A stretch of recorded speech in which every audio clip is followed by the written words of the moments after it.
All right, friends, we're here to do some front porch chatting on this rainy April afternoon. Hopefully the rain isn't too loud, but it just feels really nice to be out here. Anyway, we want to show up for a minute and talk about some of the really devastating things that have happened on our homestead as we've been on this adventure of learning all about it. There's 5 things in particular that have just been kind of setbacks, a little bit crushing when you put so much time and money into things and then they don't work out.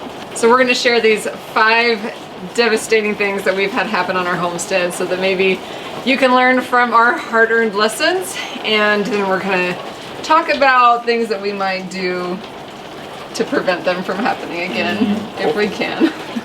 All right, so this first thing is fresh on our minds because it happened 2 days ago.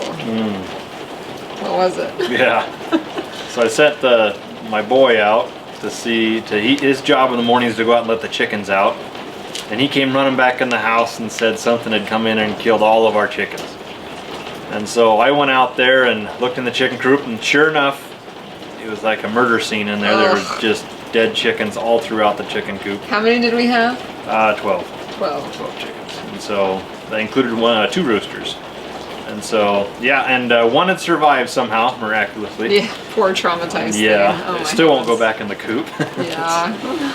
But I looked around, couldn't see what was happening. I figured it was a raccoon. That was my best guess. Around here, that's really what gets into chicken coops. They're so smart. But this one had somehow gotten up on the roof and reached over under the eave and then found a weak spot in the siding and pulled the siding away from the chicken coop enough to where he could squeeze in, and he crawled down there, and it just, I've never seen a rooster do that, or not a raccoon. I've never seen a raccoon do that. It's nuts. And you know, we've had, I mean, we plan for loss. You know, usually it's like 1 or 2 gets hit from skunks, raccoons, coyotes. We've hypothesized maybe minks, foxes, hawks. I mean, so we plan for this loss, but never have we lost the whole coop. Yeah. Or the whole flock. It was devastating because it's spring and they were finally starting to lay a lot of eggs. Just had some new chicks that were out there. I just barely put them out there because they're ready to move out of the coop. We've incubated them. Like, these have been like, we feed them the best food possible. So much love and attention, and just to like have them obliterated in one night was so devastating. I can't get over it. Because we love to free range them during the day, and they're usually safe during the day, but that's when the eggs are so healthy. You just can't buy, well, you can from some farms, I guess, but just to be assured that you have these healthy eggs. I was so excited for spring, and now we have to start over. Yeah. As you know, it takes at least 4 to 5 months before they start laying eggs, and very frustrating.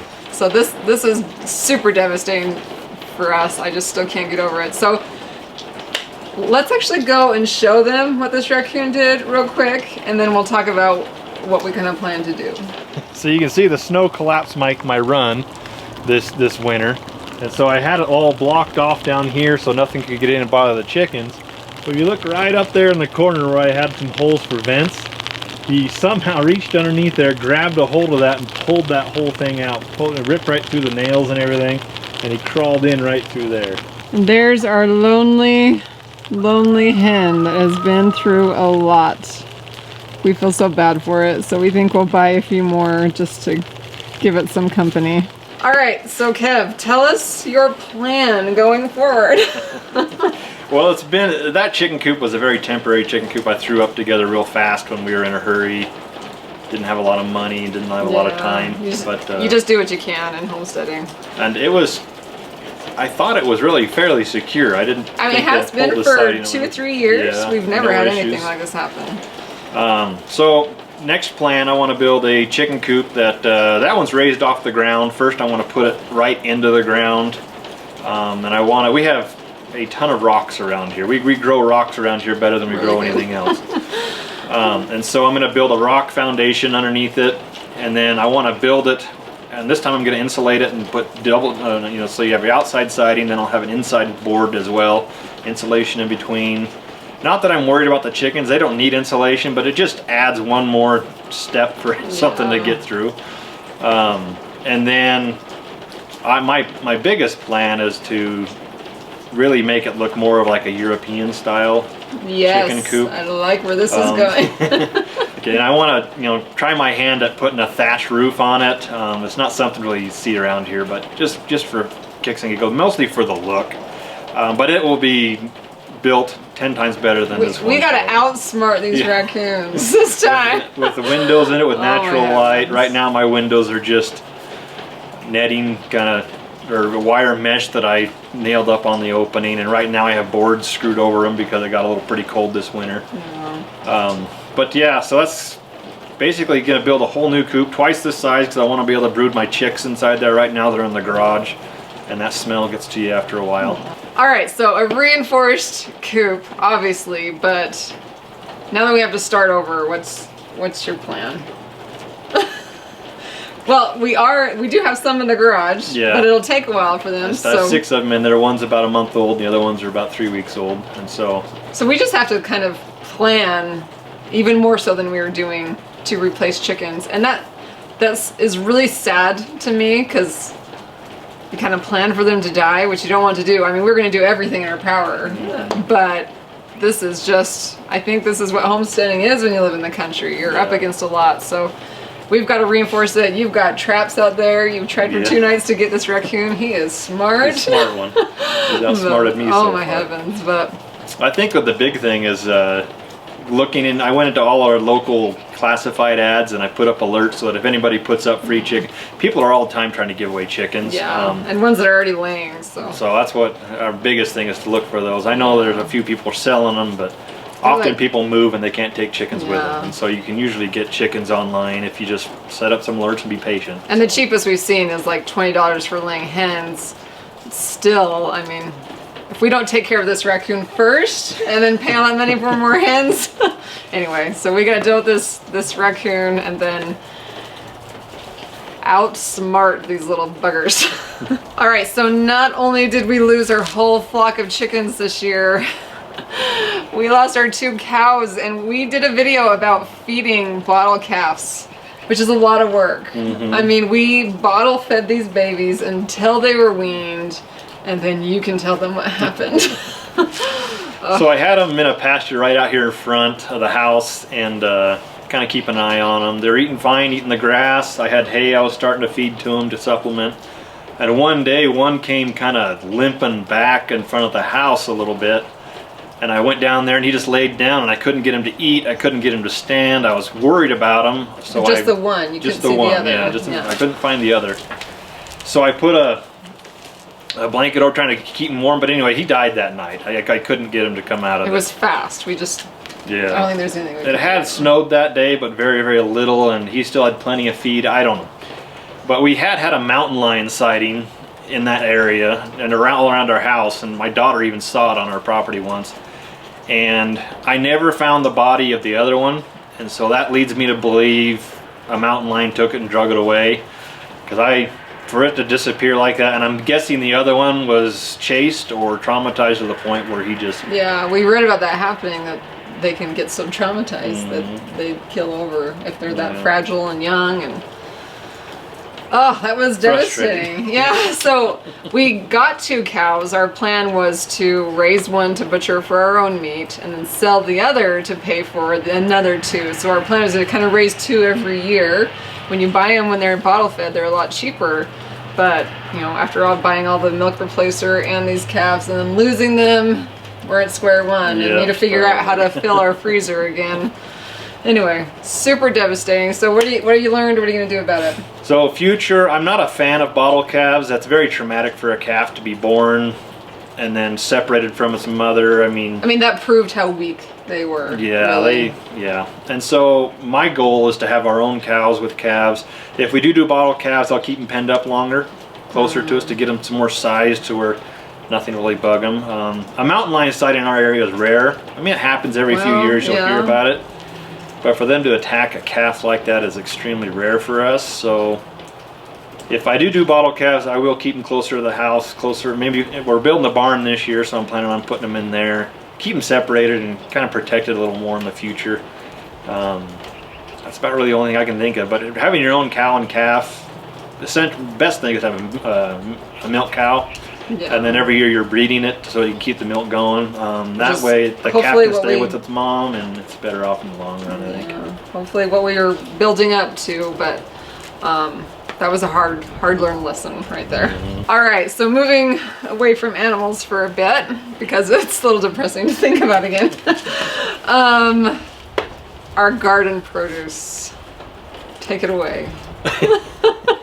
So this year we had probably one of the, it was hands down the best harvest we've ever had. Yeah. So exciting. I had boxes of butternut squash, pumpkins, spaghetti squash, and potatoes, and even some plants of tomato plants hanging upside down that still had some that were doing great. Tomatoes, yeah, they would ripen on the vine. We were picking them in November.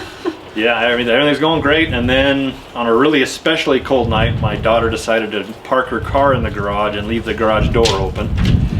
And that allowed, we woke up the next morning and all our water lines come in through our garage, and it's a detached garage, so it's not connected to the house to get heat from the house at all. So anyways, all of our water lines were frozen, so immediately I knew, okay, I think we just lost our entire vegetable harvest. So we didn't lose it all. We lost quite a bit of the spaghetti squash and the pumpkin. But they started to spoil really fast after that. I think we could have held on to them.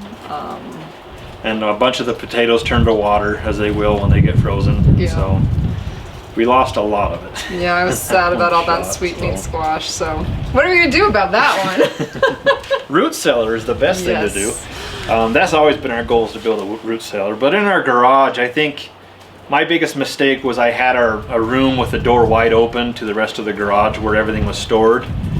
In the future, we need to keep that door shut. Yeah. There are alerts you can put on your garage door to make sure it's shut. I don't know if that's a good option. Or our daughter, I don't think, will ever leave the garage door open after the talking we gave her. I wouldn't say that. But anyway, so yes, ideally a root cellar or basement. We don't have a basement, so I wouldn't recommend storing fruit and vegetable, any kind of produce out in the main garage. You need to have it in a separate room. But we're just kind of pinched on space, so we did what we could, and it didn't work well. All right, big tough farmer boy had to get a coat on. It's cold out here. Front porch chatting maybe wasn't the best day for it. All right, but we'll be quick. We got 2 more super devastating things that happened. So tell them about your bees really quick. Well, bees, that's been an ongoing tragedy. Learning a ton. Yeah, so I've gone through, we've bought, I don't know, 5 or 6 different hives over the years, trying to keep them going. We get good honey over the summer. Some great 3 gallons or so, 3 to 4 gallons per hive. It's delicious. And then they die they don't even die over the winter, they just leave. I've always had them leave in October. This last winter, we had the hive actually stayed over. Both of them survived. Surprising, because it was a long winter. A long cold winter, but we had a really warm spell, and then I think the one hive died after that, because from what I can tell, they were starting to hatch and everything, and then they died off. Not sure what happened, but I do have one hive for the first time that survived. But I did learn something last fall. The best thing to do in the fall is to, after you harvest your honey, start feeding your bees a probiotic, and feeding them, you can buy, there's a bunch of different products you can buy for them, but basically start feeding them artificial honey, basically, and that makes them happy, fat, healthy, for the winter, and they won't be prone to leave. There's a bunch of, there's 10 reasons they'll leave, and the 10th reason is just because they feel like it. So basically, it's a hard hobby, but that liquid gold. If you can keep them over a winter, then you get tons of honey the next year. You can get 2 harvests actually. And so I have one good strong hive that survived the winter for the first time, and in my experience, the honey hive, the bees that are a little more aggressive are the ones that'll make it through the winter.